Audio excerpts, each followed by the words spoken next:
Okay, this is the lathe I'm trying to sell for $455. So Dunlap company, I guess, made lathes for Sears back in 1945, and this, I guess, is a lathe from 1945. It's got you can see the market.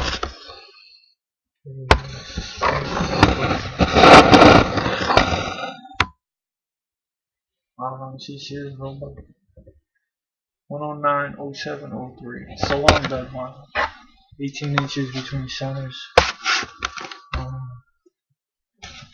All the paint had been stripped, I guess, by the previous person. Got a nice fresh powder blue paint on it. That's pretty good. Motor works good.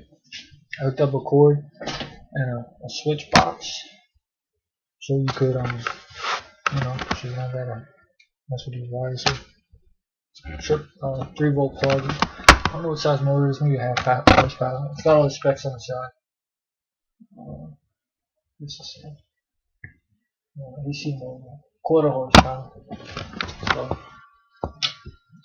this is the lathe here. Got all the gears. I got it set up for the slow feed, so the carriage feeds into the spindle on slow speed. I also put these bolts on here. They're hard to get. They're like some British bolts, but they ain't fit right, so I had to grind them down a bit. And you kind of move them with pliers and they're locked together. So when the carriage gets to a certain point, don't run into the headstock here. Don't run into the chuck here and bust up your carriage and whatnot. Bend your spindle and all that. Tailstock, I lost this bottom piece, but this was I got a duplicate lathe here, and I put a new bottom piece on there. Okay, let me turn this thing on here.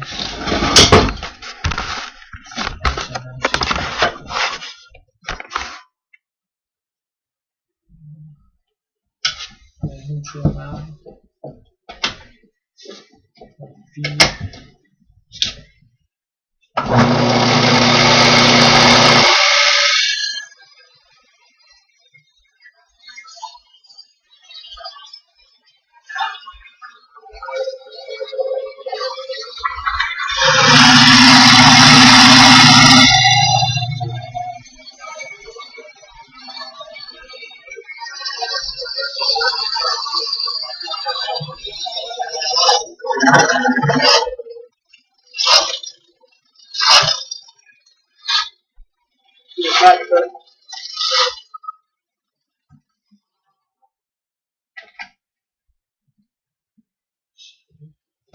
Push that in.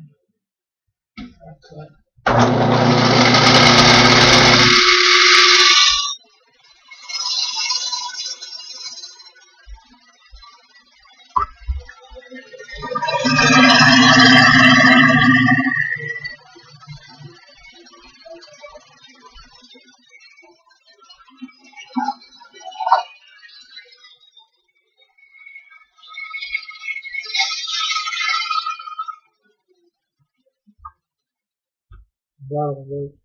You see that? Just the back gear here, so you get slower speeds on it. Hook that up for a second.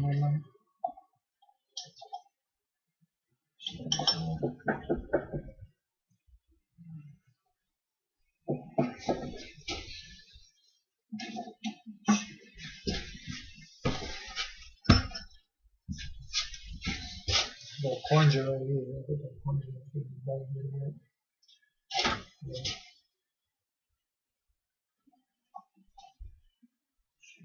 You have the plunger and then the back gear locked in all at the same time, so I did this. It says in the instructions.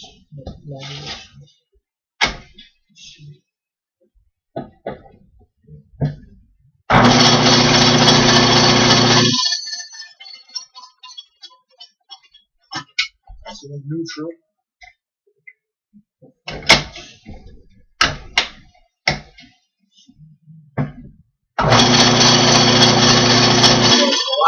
Real slow.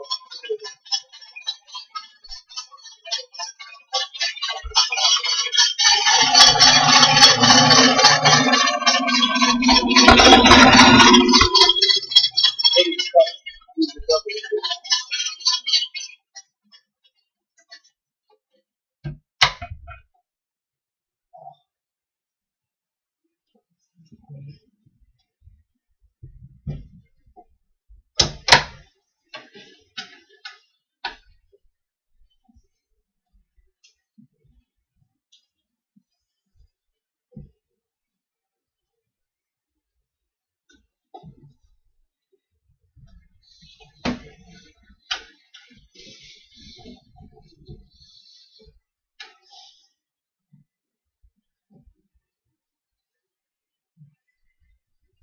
Guess I could have moved the handle and got it up, but it's okay.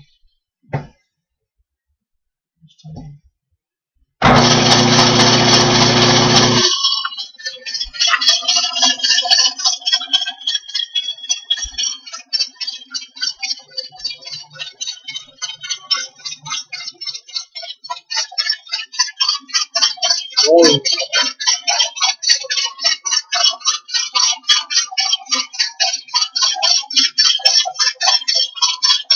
It's coming down.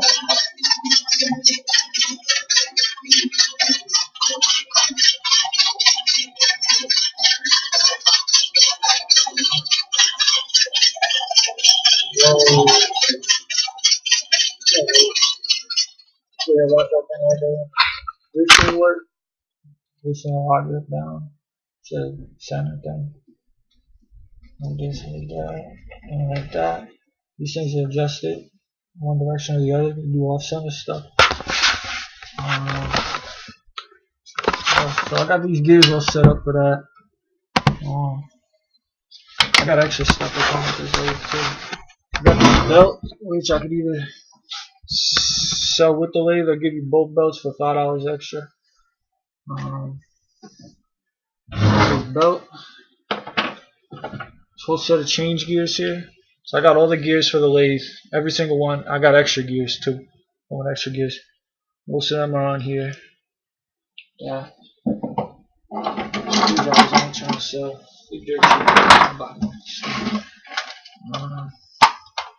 This Craftsman case I found, which is nice. Goes good with the Sears lathe. And I got the cutting bits in here, which is nice. Different cutting bits. I don't know how good they are. This is a thread counter. I took that off so I could put them bolts on there to stop the carriage from hitting the head, hitting the what the hell that called? The head stop or the chuck from hitting the chuck. So these are some extra springs in case you lose the springs here. There's a spring inside there. When you take that off, you can see that. This is extra gear. This double gear. They're expensive. They're like $32. I got one for 22, but it's still good to have an extra one of them. These are expensive too. These little things. This thing, you can find this for like $25 on eBay right here. You can probably sell this for 15, really easy on eBay. A couple extra these sleeves, which are good to have. I don't know why, but they're probably pretty good to have. Don't hurt. And then extra one of these bolts. All these cutting gears. Just a couple extra little things. Some extra things that could go in the I don't know what these can be used for. I'm sure they can be used for something. And little ball here.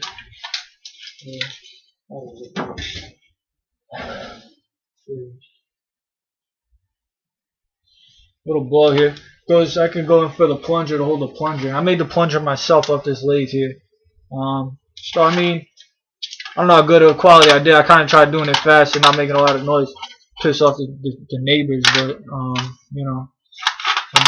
I did what I could with that, and it works. It's functional. That's the most important part. And so that's all that comes in this little case here. And also I got included the manual, shop manual, which I printed off online. Goes through the lathe itself. Has a chart for the parts chart. And you get up close, you can see the parts chart. How to operate the lathe. Some good stuff to know to read through before you operate the lathe is good to know. All this sort of stuff. And also, so that goes with the lathe. Everything in this case goes with that lathe. Also, I throw in this dial indicator so you can straighten up the workpiece or whatever. It's 0.001 inch increments. This vice grip. This thing's pretty new. I just got it at the Harbor Freight. It's pretty cheap or whatever. Like $30, I think. I don't know how much it costs. I'll throw that in.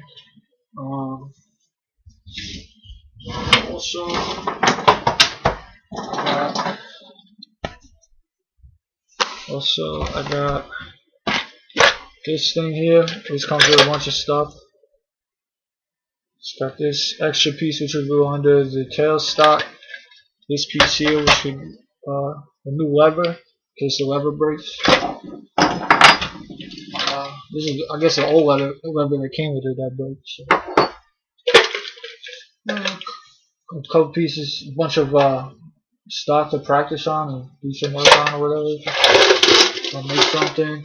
A couple brass pieces. If you're gonna try and make a bushing or something, this might be suitable to make a bushing with. I don't know.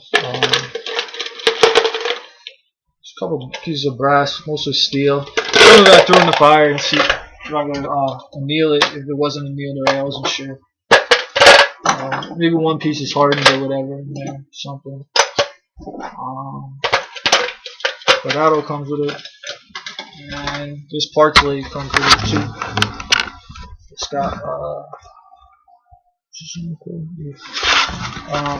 got a faceplate here. I don't know what this is faceplate for, but I'm sure, pretty sure people know what it's for. Know what the faceplate is used for. This thing still works. This carriage still works. It's just missing this lever here. But you can probably take this off. This lever off here. Put it on here.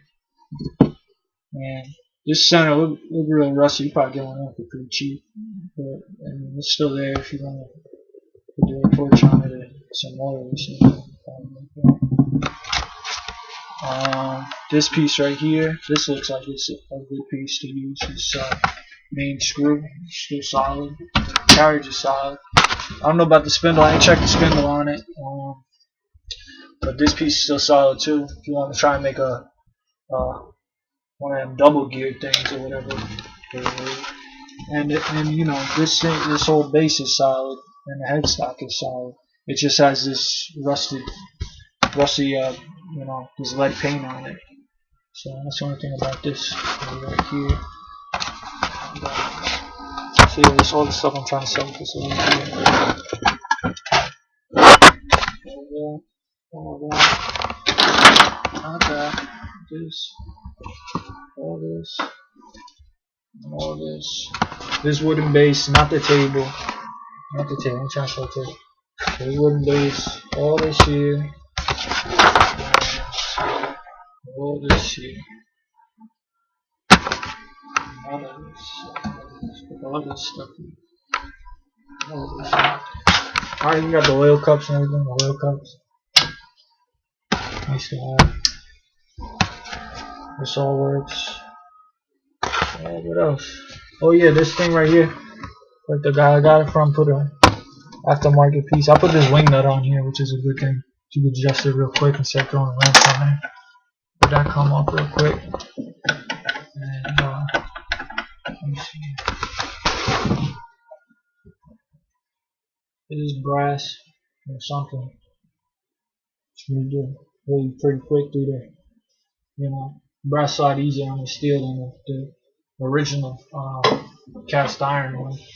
There is an original cast iron way on the back of this one, on the back of this leg here, but it needs to be sanded down. Got the right paint on it as well. So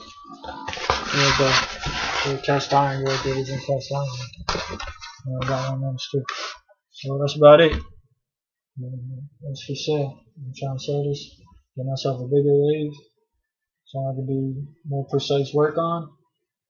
Something that's you know, more suitable to do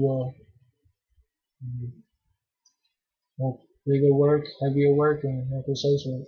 One thing this lathe could probably use, if this lathe don't sell, nobody buys this lathe, I'll probably just keep this for myself and put a new spindle in, because that's what it really needs.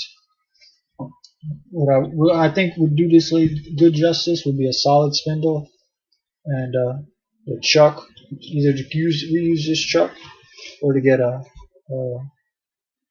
different chuck, like a $60 chuck, a TIG chuck, and get a larger end piece that the chuck screws onto. It's like 3/4 inch by 16 threads per inch, which would make the spindle more solid. And plus, that's the main thing, you know, get the spindle more solid. This is the hollow spindle. This had a solid spindle, would be just as, you know, it'd be just as strong as the Well, it could be more strong than the weights at like Harbor Freight, but it'd be more. It'd be like just as strong as the Grizzly bench lathe, about approximately. You know, according to my calculations, I showed my calculations too. I did some math here, so I got about. Let me see. The Grizzly got the MT3 spindle in it, approximately. You know, with that size bore in there. And I got, you know, the surface area of the edge of it to be about 160.71. I figure the taper of the bore goes in direct relation to the taper of the spindle.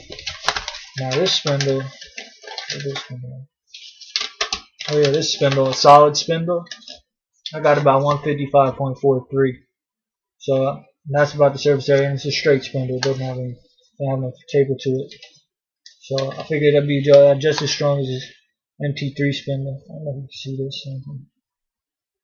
Yeah, 155. And there's the other one. I didn't do an MT2 spindle, but it's definitely gonna be smaller than that. You know, so it'd be, you know, be stronger. I feel it'd be stronger than the Harbor Freight. The downfall is it might not cool as well because it doesn't have a hole in the middle of the spindle. So it might not cool if it doesn't have that bore in the middle. But I'm not sure about that either which way. But it could be a very serviceable lathe, or, you know, it could just be used for, you know, doing what it does, threading stuff and making small parts for a motorcycle and stuff like that, small parts around the shop or whatever. So this was the piece. The cut on the piece there. Let me see. This was the first part. This was the second part. It came out kind of rough, but didn't get faced up. So let me face it up, clean it up a little bit. But you know, I'm looking for something bigger that could work on more heavy duty stuff, and something that is more precise. This thing has point on the edge of this, under the thing, the back thing, whatever that thing is called, the caliper thing, whatever. Measurement. I got .004 on this.